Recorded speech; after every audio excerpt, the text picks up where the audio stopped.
In this episode of Law Class Pro Patch Breakdown, we sat down with players from the NALCS to get their thoughts on the latest patch for League of Legends.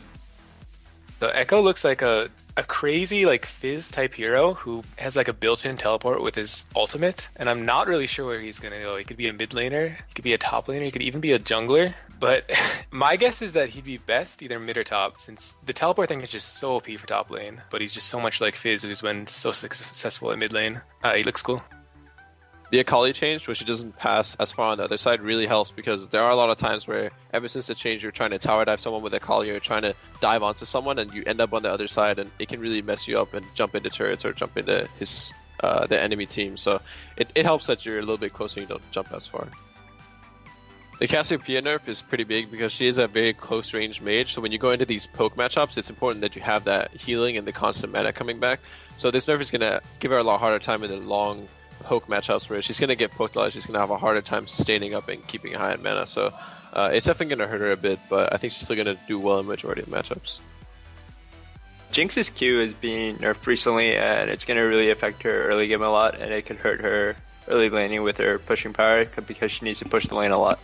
And yeah, just overall, I don't think it would hit Jinx that hard late game because she's generally in rocket form anyway, but it could be pretty bad early on. The Karma changes are pretty much just buffing the passive overall, meaning you'll have your ult up more often. For the rest of the changes, it's just really to make sure that people understand how they need to be using their ult. Like if you use your ult on the W, it's for the CC. It's not for more damage and trying to do the same amount of damage. Same for your E. They're making it just a stronger shield. They're making it a stronger root, and then you empower your Q if you want to do damage. So I think it's going to be a lot more distinct what situations you're going to be using each ult, and it's going to show what the really good Karma players are. But it is some really good buffs overall, and I think she's going to be seeing a lot of play with these changes.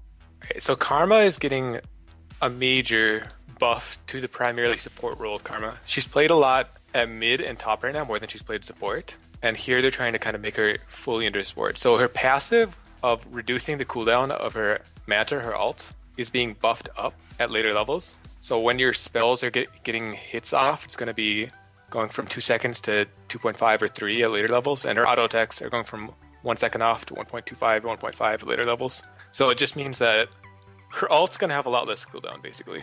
Now, her W is getting changed to basically have a reason to use your ult on the W. So when you use on the ult on the W now, it's going to get an extra large amount of root, depending on the level of the ult. So if you ever really need to catch someone, you now have the option to do so with ulting the W and kind of getting them stuck forever.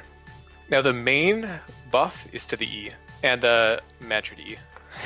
So the E is getting, first off, 2 seconds lower cooldown at max rank, which is nice. And then it's getting lowered shield when you're not matching it, so you're losing 40 less shield at rank 5 when it's not matched, which is not the best. But the fact that when you do match it, you're getting basically a huge shield, and the AoE shield that gets applied is now going to be half of the big shield. So it's going to be just a very significant buff to the shield and the AoE shield.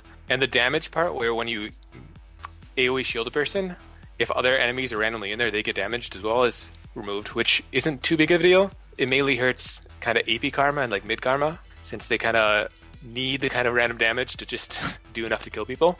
But this basically means that you're almost always going to be wanting to use your mantra on your shield as a support Karma, and you're going to be using that in team fights to basically give your whole team just a ton of extra HP. The Lulu buff is actually pretty nice because for support Lulu, I'm sure it's going to be nice, but for mid lane Lulu, she does have some trouble early game if you want to be constantly harassing, constantly be shielding what they're throwing at you. So with this change, you're going to be able to shield a lot more harass in the early game. And Lulu is already a great mid laner that's contested throughout pretty much all regions. So I think this is going to put her even higher in priority, and it's just a nice little change. So Lulu got changes to her mana regeneration. She got a buff to her base mana regen by 0.5, which is really nice. And in return, she got her scaling mana regen nerfed by 0.04, which is not a big a deal. I think it's a nice buff to Lulu because in laning phase you run out of mana sometimes, but now this will help. And later on, if you get Athenes, then you're not going to really run out of mana anyway, so the nerf doesn't really matter, but the buff bar is really nice for her actually, and I'm looking forward to how this changes with the laning phase. Lulu got a decent buff to her early game with just her mana regeneration base has been increased by 0.5, and then her scaling per level has been increased by 0.04. So it's I think a pretty significant buff since Lulu has always had a lot of issues with mana regen, and just getting that free extra 0.05 or 0.5 mana regen is quite significant since you really need it early game with her. So Raz got some buffs to his passive. They doubled the duration on his shield, where you could get a lot of cooling reduction from, but they made it scale up with their ultimate rank, so you wouldn't get it right away. You have to scale up the ability to get it, but it's a nice late game buff. It makes him even stronger late game, which is pretty nice. The Q gets some very small buff to late game damage as well, and the ulti got the duration increased level 1 and 2 by 2 and 1 seconds. So I think these changes are pretty nice for late game. Makes him more ridiculous now. He's still not going to be good into certain team comps that kite him and don't allow him to get a lot of his damage off on backline if he needs to, but I think it helps him in certain situations where if he's playing against like a low mid-range team comp where he can get a lot of damage off, this will help him quite a bit. So Sejuani loses 4% max HP on the actual hit when she activates her W when it's max rank, which is a decent chunk of damage, but it's not significant enough that she'll get stopped, that people will stop playing her. She's still going to be very good. So Ancient Coin just got a very significant buff. It was changed from instead of granting 2 gold from every unit killed near you, you're now gaining 3 gold, which is 50% more gold than before, and is a much needed buff, since going Ancient Coin was pretty terrible before for the laning phase, since not only was it very weak as a laning item, but you also got less gold from it than you did with the other 2 gold generation items. So now the gold generation on it should be about in line with Spell Thieves and Relic Shield. It might be a little bit more than them right now, or with this change, but it will still be weaker than those 2 for actually like trading and fighting. So it'll be a trade-off. Now, what it's building into, Nomad's Medallion and Talisman are both getting significant buffs as well, which means that either I'm going to be going Ancient Coin from the beginning, or I might be starting the other 2 items to have a better laning phase, and then switching into it to get the Nomads or the Talisman, who are both going to be quite good on this batch. So Ardent Sensor is getting a very significant buff. They're taking away 10% of the attack speed buff that you give to your shielded target, but they're giving it a 30 damage per hit buff. So this is basically a huge damage increase to whoever you're giving it to, and very significant, and will be a buff to any support that can make use of it, which is only a few. Like Janna, Soraka, Alistar are all champions that can basically use it very well. I'm not sure if there are very many others. I can't think of it right now. Nami is good. But yeah, so it's going to be basically just a big buff to the item, and it's very good. So there are quite a significant changes to the utility master tree, and they're all basically trying to buff it up and make it so all of the kind of bad ones are a bit better now, and some of the good ones are even better now. So to start off, they're changing Bandit so that not only does it give plus 3 gold for every attack from ranged champions, but it gives plus 8 for melee champions, which before, if you were a melee champion, you would never think to get Bandit because it was just terrible for melees. Before, it would give, I think it was 15 gold whenever you got a killer assist, which just didn't happen enough for it to be relevant, but 8 gold on auto attacks for melees seems like it'll be good on some melees. It really depends on if they actually get in there to auto attack or not. So I'll have to figure out the math on that and figure out who will be good for in the future. Now next is the mana regen ones. So Expanded Mind and Meditation are getting switched around.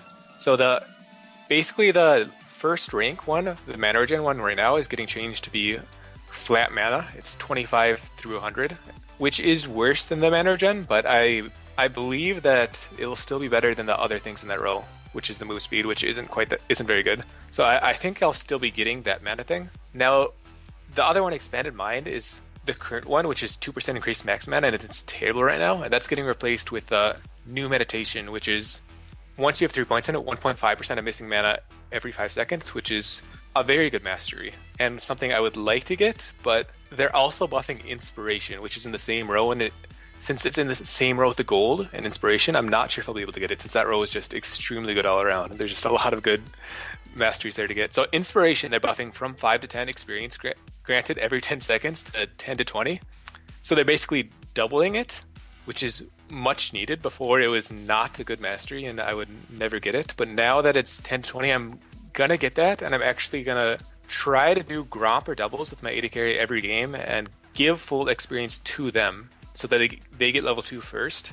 since inspiration only works if the person next to you has a higher level than you. So you want them to always be there, the higher level than you, so you continually get this XP. And I believe you'll get around like maybe 80 XP or something like that, just at that very beginning of the game where they're level 2 from taking ground for doubles and you're sitting there level 1 just leeching XP before you catch up and get to level 2, which is like almost third of a level, which right there is quite significant. Now next, they're also buffing intelligence, which is the cooldown mastery at the very end of the tree, and they're changing it so the cooldown on active items is double what it was before, so it goes to 20%, which is just a nice buff. You'd always get that mastery before, it was good by itself before, and now you'll just get 10% more cooldown on your active items, which works quite well with the new talisman buff.